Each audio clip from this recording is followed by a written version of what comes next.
Ashok films එක ඇත්තටම මං ඔයාට ආදරෙයි කියලා මම 11 වෙනිදා ඉඳලා හිරු ටීවී එක කියද්දි මුළු ලංකාවම මම 11 වෙනිදා ඉඳලා සුහන්දිටත් ඔන්න ආදරෙයි කියලා කියනවා.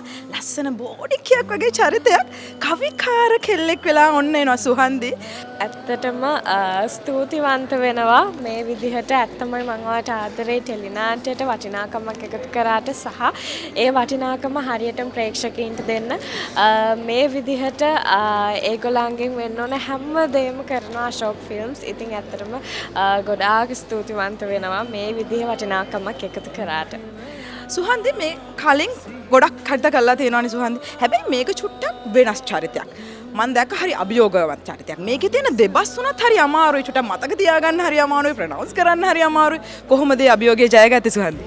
ඇත්තටම මේ ඒක හරිම කවිකාර කෙල්ලෙක් තමයි ඇමෙලියා කියලා කියන්නේ. ඉතින් ඒ ඇමෙලියාට ලැබෙන දෙබස් සහ එයා හිතන පතන විදිහ, එයා බලන විදිහ, එයා ඇවිදින විදිහ, කන බොන විදිහ, කතා කරන විදිහ හැම දෙයක්ම වෙනස්, ගොඩාක් වෙනස්.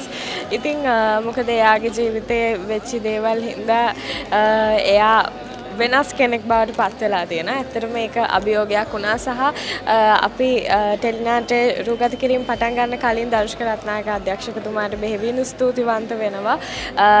ඒ චරිතයට ලස්සනට පනපවන්නේ කොහොමද සහ මේ චරිතය අපි හදාගනිද්දී චරිතය කොහොමද හදාගන්නේ කියන එක ගැන ගොඩාක් විදිහ කතා කරලා සහ ගොඩාක් විදිහට ඒ චරිතයට මේවා වෙලා තමයි චරිතය කරන්න පටන් ගත්තේ. ඉතින් මම හිතනවා මට හැකියාව ලැබෙන්නේ නැති කියලා චරිතයට සාධාරණයක් කරන්න. ඉතින් ප්‍රේක්ෂකයින්ට බාරයි චරිතය.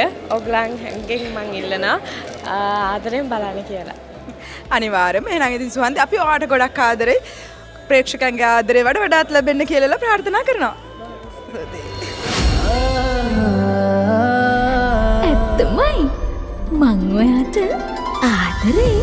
මැයි 11 වනදා සිට සතියේ දින 5